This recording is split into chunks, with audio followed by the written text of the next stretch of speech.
Welcome to growthtofreedom.com, the show that brings you inspiration, transformation, and leadership. We're helping you connect the dots, see the blind spots, and get unstuck so you can go out and generate more leads, more sales, more profits. More importantly, so you can go out and have a bigger reach, a bigger impact, and make a bigger contribution. 4-step process to triple your referrals. And it's really how to get 10x your clients' referrals. So at the end of the day, you ladies can have a bigger impact and make a bigger contribution. You know, ideally in your case, Anna, with what you're looking to do with your book is to be able to contribute more to that great cause, right? Which is important to you, right? So along with that,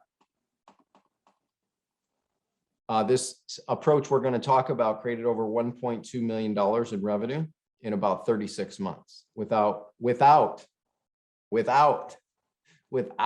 a penny paid in commissions, right?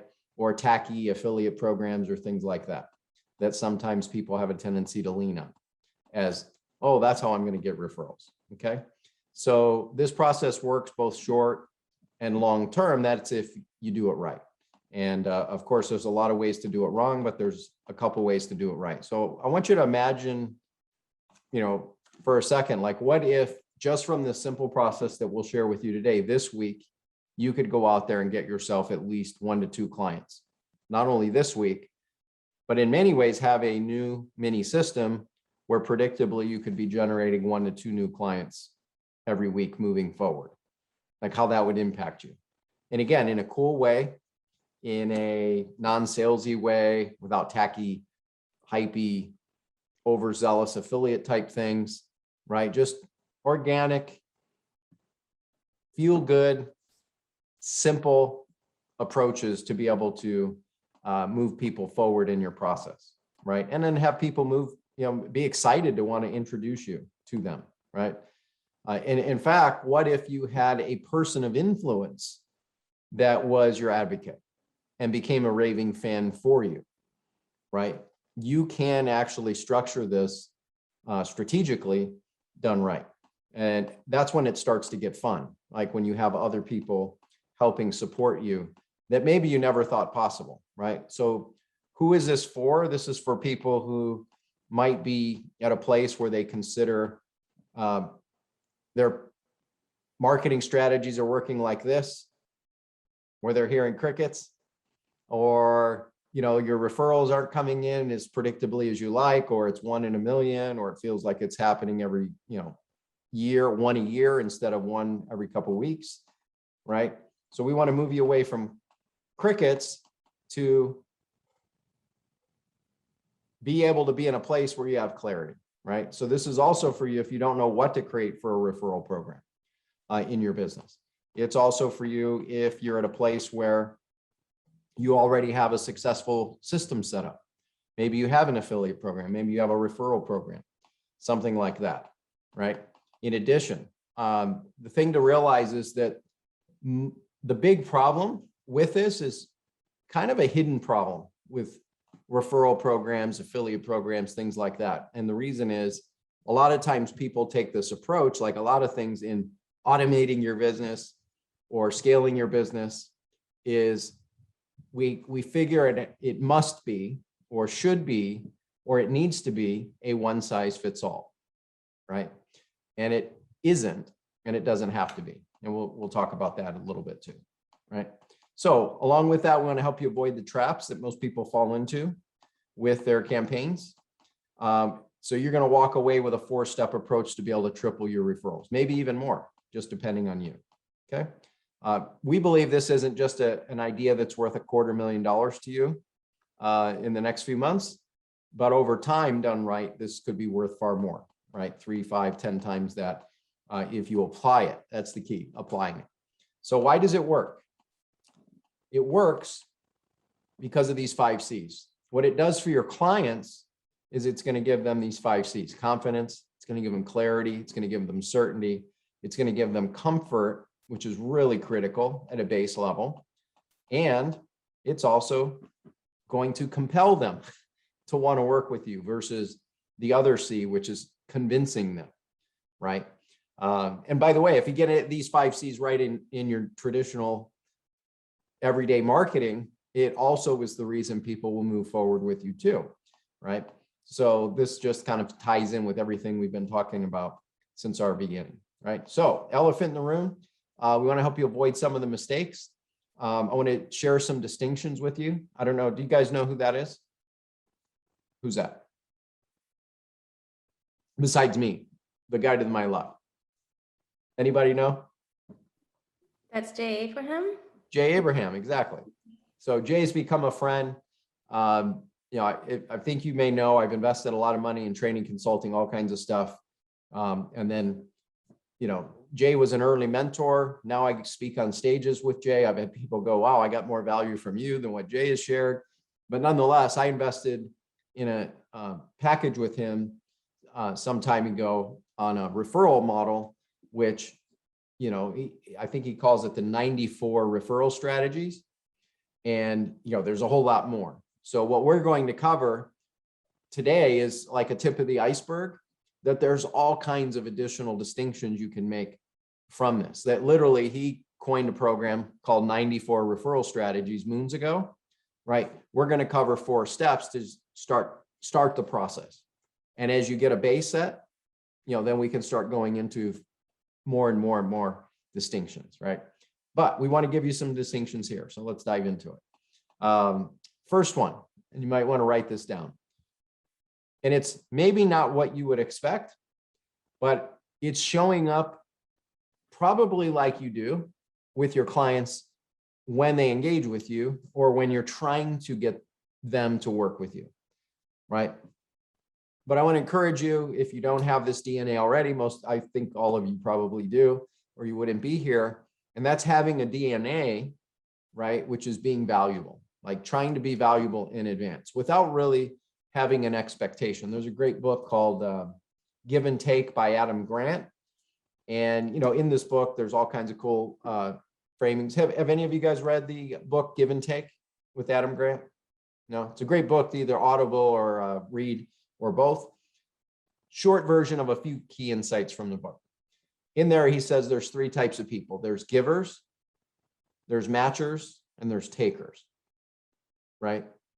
And if you were to guess, who are the most successful people in the world in one of those 3 categories? Would you think it would be the takers, the givers, or the matchers? What would you say? What would you ladies say? The takers. The takers? I'd say it's the givers. The givers? I'm gonna go with matchers. Matchers. All right. Which one is it? Wait, is matchers like you match people together? Like you're You match from a perspective tit for tat. Like, if you do this, I'll do this for you. Like super connector. No, kind of keeping score. Yeah. Ooh, that's a tough I'm one. going with givers because you're a giver, Dan. Yeah, there you go. So, I mean, I can't sit here. If you tell me something else, I'm going to be disappointed. So it is the givers. Yep. So in his research, the way he's framed it, right? And of course, all these framings are subject to the way they're framed. But so in his framing, the givers are the ones who achieve the most. Who are the ones who you think between the 3, matchers, takers, givers, get abused, get hurt, maybe get manipulated the most? Givers. Ladies? So I've got givers. Yeah, givers. Givers. I'm going to think it's the matchers because I think they have expectations. Got it. So according to his research, it's also the givers, right?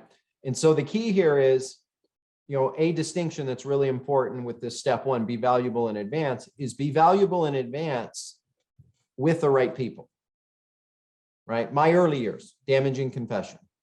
I gave and gave and gave and gave and gave and gave and gave and gave, and I gave to the wrong people. I gave to people who couldn't afford my stuff, who really weren't interested in my stuff, who had no real desire to use it, apply it, none of it, right? And it hurt when I saw people who I gave so much to, or I felt like and I don't know if you've ever experienced this, but like I remember a couple of clients in my early years where literally I poured my heart and my soul into these folks to like help them. And I mean, not only did they not do anything with it, and then I continued to push to try to get them to do stuff, then they blamed me when it didn't work, even though I didn't charge them for stuff. So Dan, can I ask you something? Yes. Were you trying to be all things to all people at that time and didn't my early put your days. message down? Yep. So it was a messaging problem and it was a confidence problem on your end. Like you didn't believe maybe that if you didn't do all this stuff for people, you weren't going to be getting what you wanted or what you were looking for. Yeah, I mean, I think there's parts of that. I think if I had to like really tune it in, it would have been a guilt problem. Like I felt guilty that I was going to charge money, right? And so I had to rid myself of this essentially a limiting belief. And it's such a great question because I felt guilty like that I was going to be charging somebody for what I was doing for them. And I thought intuitive, okay, well, I'll help them and then they can pay me out of what they make. Well, I'll tell you what, we happily pay you each month. So I'm glad you don't feel guilty anymore. Thank you. Thank you. Yes, I had to outgrow that limiting belief. Right. But that was an early phase, early stage environment and early stage learning lesson.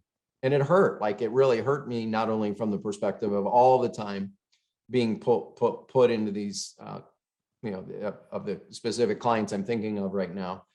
But in addition, what did it cost me in time I'll never get back? Because you can always make money back, but time you can never get back. And then the emotional damage of like me carrying that guilt and weight for them, right? And so that's where building detachment is really critical to the outcome. It's also building detachment to the fact that some people are going to apply it, some people aren't, right? All you can do is, it's like a gold brick. You throw out a gold brick for whatever reason. Some people, you throw out a gold brick and it's going to sail right over their head. And when it does, sometimes they'll even blame you that you even threw it out there in the first place. Who knew? Second type, you throw the gold brick out and they kind of fumble around with it. Like we've got one of our private clients right now we're working with. It's been so slow working with them to try to get certain things in place. Like for some of you, you've gotten in place in a couple months, although you might feel it's a little bit slow, but comparatively for them, it's like taking almost a full year to get the basics, right? So it's, again, everybody kind of has their speed, so to speak, on what we're doing. And then the third type of person, maybe more like all of you, where you throw out the gold brick and they catch it and they recognize and go, oh, thank you, this is amazing. And not only do they use it wisely, but then they're wanting to share it and make an impact with others. So, discern. Yeah. Didn't that make you a better teacher to us going through that experience? Oh yeah, absolutely. So in a way it was valuable to make those or have those lessons. Yeah. Yes. Yep. Makes you a better teacher, more patience, a whole lot of things. Yep. So great question. I'm glad you asked that. So step one is look to be valuable in advance, asterisk, ideally getting clarity on who the right people are that you want to be valuable to, right? A great way to do this. Here's a great simple way to do this, by the way. A podcast can be a great thing. Just calling up on somebody and interviewing them can be a great way. I believe next week there'll be a new episode of my show released with an expert. He owns a VC company, VC firm out of California, Randall Kaplan. And, his company's done billions and billions of dollars. And he talked about something called, and in fact, the title of that episode is called 300 Letters.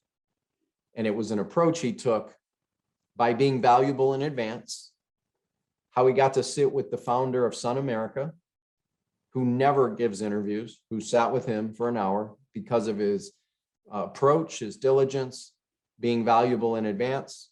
And then he ended up being the CEO's assistant for 4 years, which he said was probably one of the most valuable personal experiences he had in business, working right next to that person for 4 years. And oh, by the way, he said his initial 1 hour or so, hour and a half meeting that he had, which came from this 300 letter focus, he said was the longest meeting he had ever had, including in the 4 years he worked with that person.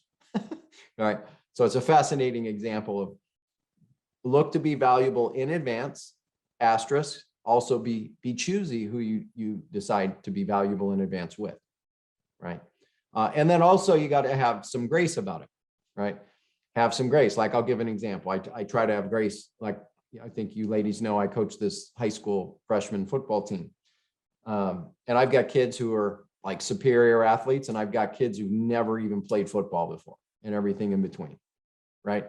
So there's a certain level of grace and patience you've got to have with kids who have zero experience, zero understanding, but they want to be a part of something bigger than themselves and develop themselves as a man, as a leader, as a student athlete, right? In that example, apply the same thing in business. So as you meet people, having grace doesn't mean you have to give all the same amount of time, but having grace, if I were to also that would be my word for it. Have some patience, have some grace, because those people know people who you would never expect that they could know.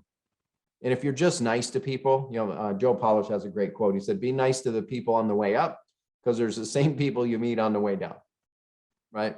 And it's just a great way to look at things. Like one of the perceptions I have is I love when I'm actually active in public with people and going out to dinners and stuff, I love to actually watch how people treat servers.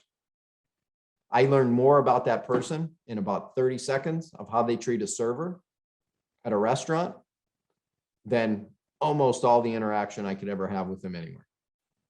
Because it says a lot. If they're respectful and nice and charming and funny, like, and they treat them with respect, that person with respect, like I can trust that person.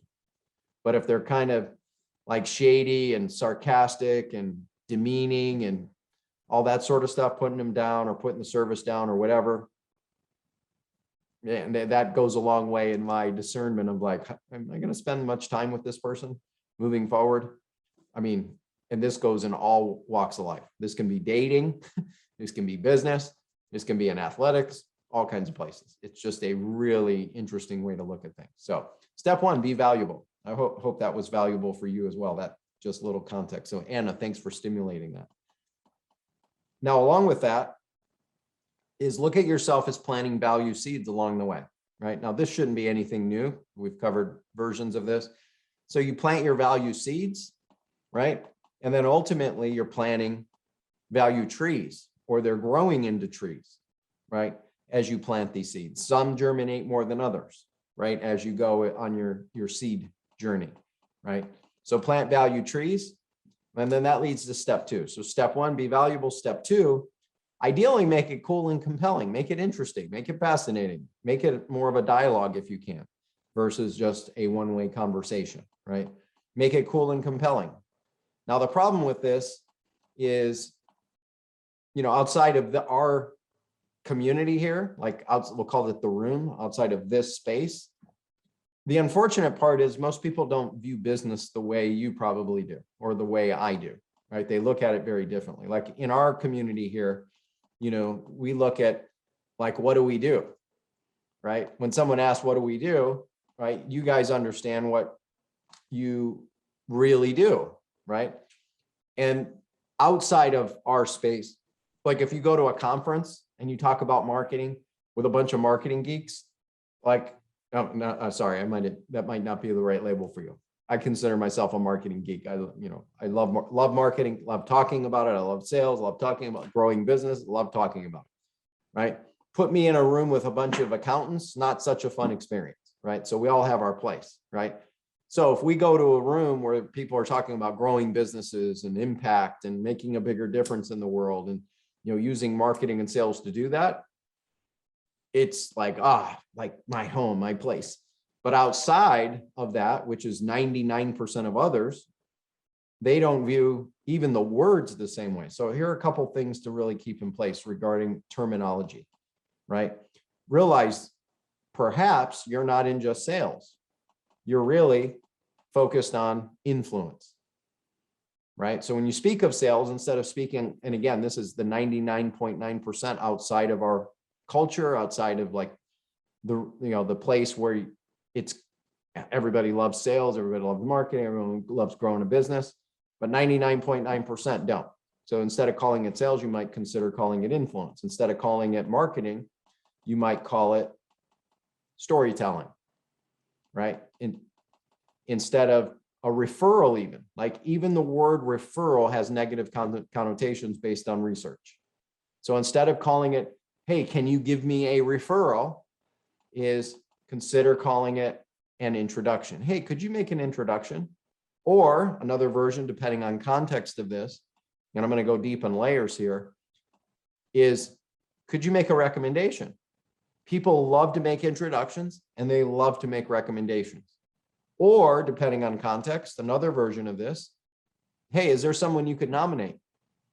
Right? So instead of referral, consider introduction, recommendation, or nomination, right? Those little distinctions can make a significant difference, right? So like, what if you got these in place? How would it impact you? Could it make the difference between repelling somebody or pushing someone away or even chasing them away, right? I often kid, you ladies have probably heard me refer, don't make sure you're not in the sales prevention department, right? Be in the attraction part, right? What kind of impact would it have with just those subtle shifts in your language? Another version, like lots of people have continuity models, right? Or recurring revenue models. And they talk about, oh, their renewal is coming up. Oh, my clients' renewals are coming up. Internally in our culture, we don't talk about these things in terms of renewals. We talk about them in terms of anniversaries, right? And just think about the difference in how that feels. Ooh, you have a renewal, or I want to celebrate your anniversary. Big difference, right? We can increase just based on one word or shifting the framing of words, language, linguistics, to give people a positive feeling versus like, ooh, my renewal's coming. I don't want to pay my renewal, but I want to celebrate your anniversary. Oh yeah, I like when people celebrate my anniversary or birthday, right? Think about that, right? Same thing with— I am flipping thinking about that, Dan, because that's what we do in our community. And you just made my day. You just earned your beans from us just Nice. with that one tip. So beautiful. Similarly with the word referral, hey, can you bring me a referral? Do you know a referral? Refer. Introduction, recommendation, nomination, right? Depending on context. Think about what that would mean for you. Step 3 in this, make it easy for them to make those introductions, recommendations, and nominations. Now there's, again, hundreds of ways to do this, right? I'm going to try to make it so low the goats can eat it, which is a saying my friend Dean has. So a couple ways to think about this. Google did this. They made it so low the goats could eat it. They have 30 million customers, right? And then now it's actually over 1 billion. And they use this approach by invitation only.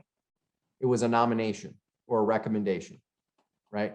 Or in this case, it was by invitation only. That was their way of saying it, by invitation only. Those were being sold online at one point. In fact, I'll talk about that. So Google launched on April 1st, 2004 with their Gmail, which was by invitation only, okay? And they only allowed 1,000 people to be invited initially. Did you know that? You can go look up the story. I think it's on Wikipedia, right? Then they allowed friends and family beyond that, right? And there were a limited number of invitations, some sold on eBay for pretty significant amounts of money. You know, maybe you'd consider a lot, maybe not, but $150 or more on eBay at a different point. So how would having like an invitation model impact you, right? Think of it like a wedding invitation. What if you could create an elegant invitation or by invitation only model where people got certain assets or certain perks or certain things that maybe the general public wouldn't, just by making that recommendation, that invitation, that recommendation, etc. Right? How cool would that be? And what kind of a cool experience would it create? Right? Another case study, Hotmail grew to 1.5 million users in just 36 months. Right? How did they do it? Very similar approach. In the bottom of every email, when they gave everyone a free account, if you remember back, in the bottom, it said, PS, I love you. Get your free account. Right? PS, I love you. Get your free account. Well, how could you apply that? What if in your emails you put PS, I love you? Get access to our amazing free XYZ community. Go here now. Right? Basically, you put them in your Facebook group where there's all kinds of interaction and social proof and buzz and so much more. Right? So Hotmail launched July 4th, Independence Day, 1996 by Jack Smith and Sabir Bhatia. Again, you can probably go look this up on Wikipedia or other places, right? And it was PS, I love you, get your free Hotmail account. And that grew to 30 million users in 36 months. So what could you put in place, right? So not only could you put this in your emails, you could have your team. If you have other team members, you could have virtual assistants. You could have, think about this. What if every email that came in, do you get a fair amount of emails that come in your inbox? Well, what if you put a bounce back message on it that says, hey, thanks for your message. Someone will get back with you within 48 hours or less, right? In the meantime, PS, we love you. Check out some of our amazing resources at, and maybe it's your free group that you might want to have them a part of. Or it could be an invitation to opt in for a free checklist, or it could say, PS, when you're ready, here are a couple amazing ways we can help you. 1, 2, 3. You've seen versions of this. Hotmail and Gmail were the originators. Other people today have kind of adapted it. A guy named Dean Jackson, in some ways gets credit for this, but it was actually Google, Gmail, and Hotmail that invented this by invitation only method, right? So what could you put in place, right? 1 or 2 or 3 ideas that you could get in place, right? Whether it's related to your renewal anniversary birthday time, or to using invitation, using recommendation, using introduction, using nomination as a way to have people move forward with you versus the standard, oh, do you know of a referral, right? Now, I also want to show you a traditional way to look at referrals, right? So think of your referral systems as a series of links in a chain, similar to what we've described in a lot of the marketing, right? The referral system can be a simple way to look at that too. So step 4 is kind of where the rubber meets the road. How do you make it real, right? How do you make it real? How do you make it easy or so low that your clients just, oh, it's easy, right? So here are a couple ways to think about. Here's 5 easy things you can put in place starting today, right? Number 1 is think about what could you give your clients? You might put out a pre-written message to give out by email, or even a physical package. So it's pre-written, pre-done, they just cut and paste it. Or it's pre-packaged and you give it to them and say, send this out to your connections, okay? I did this for one of our clients. His name is Steve Adams. Stephanie has gotten a chance to work with him, and a couple other of our clients have gotten a chance to work with him and gone deeper with some of their health coaching, right? It was a pre-done package. I actually wrote the copy for the whole thing for Steve and his team, and they put together an amazing little package and they sent it out as like a gift, and it is a gift. And I paid for that gift to do it because I love what they do, right? But we took something where, hey, you've got something of value. We could team up together. You're non-competing with me, right? They're in the health business. I'm in business growth. How could we collaborate? We both win, right? So what's a pre-written message you could give out to your potential best advocates, right? Or you could pre-do a video, right? Now, a video could be an online video, or you could put it on something and ship to them. I've done both. We've done both. What could you do? Like, think of the impact. Like, what if here's a way you could do it. What if you got somebody a gift on Amazon, but instead of the traditional way, you actually had it shipped to you, and then you took a card that you hand wrote and say, hi, Anna, congratulations on all the amazing success you have. I recorded a personal video for you. Go to anna.breakthrough3x.com. So it's got what's called a personal URL in it, right? And now when Anna gets this nice gift, there's this personal URL and it says, hey, it's Dan. I just wanted to congratulate you on everything you're doing. And it was a personal video. What would the impact of that be? Think about that. Right? Now, you can think about these things like in the beginning, what I would encourage you to do is like, look at your top 10 or top 20 best clients you got. Right? Maybe they bought the most, maybe they are engaged the most, maybe they love you the most, maybe they're applying what you do the most, but however you might rank it, right? Think of it in the top 20 for now. Then you can go to other tiers and then go, okay, how could I scale this to all my clients if you have a bunch, right? This again moves away from like traditional hokey pokey. Not that affiliate campaigns can't be successful, because they can be immensely, but most people start there instead of this kind of higher value, higher or maybe unique experience model that we're talking about, right? So a video you could give out. Remember, this goes back a couple years. I took the same approach right here that I'm talking about, and I got echoes, and I had my team create a walkthrough video of some interesting and fascinating ways to use echoes. And then I put an intro video on the front of the video of them doing the walkthrough. This is before echoes became so, kind of mainstream now, but this is maybe even 10 years ago, now that I think about it, as I'm really thinking about it. But we put together like 10 of these personalized packages. And man, it was a lot more work than I thought it was going to be, right? But I'll tell you the impact that it has. I still have people who think of me today, and I'm thankful that, they do, right? And introduce us to their potential clients that could be a good fit for us and more, right? Those personal experiences can matter. Even doing something like if you have a Vimeo account, you can do this with Loom, by the way. There's all, you can even do this with Zoom, right? But Vimeo allows you to record a quick link video, and you can make introduction. Hey, I recorded a video for you. It just creates more of a 360-degree view versus like an email by itself. I try to do most of my introductions now by video, not by handwritten text, because it just adds personalization and context, right? And it does take a little bit more work, and people, I think, subconsciously appreciate it a little bit more. So what could you do, right? And how could you apply it to your top 20 clients or top 50, right? Next, you could also record an audio message, right? If you're around me for a continued amount of time, you will no doubt see me do this. If you haven't seen me do it already, where I get into a conversation, instead of waiting to do something, I'll record an audio and connect people on it, either by email with that audio or by text if I have their phone number. On the spot delivery, right? On the spot value. People appreciate that because it's just easier to type a little text or type a little email or wait, try to do it now, right? What could you do, right?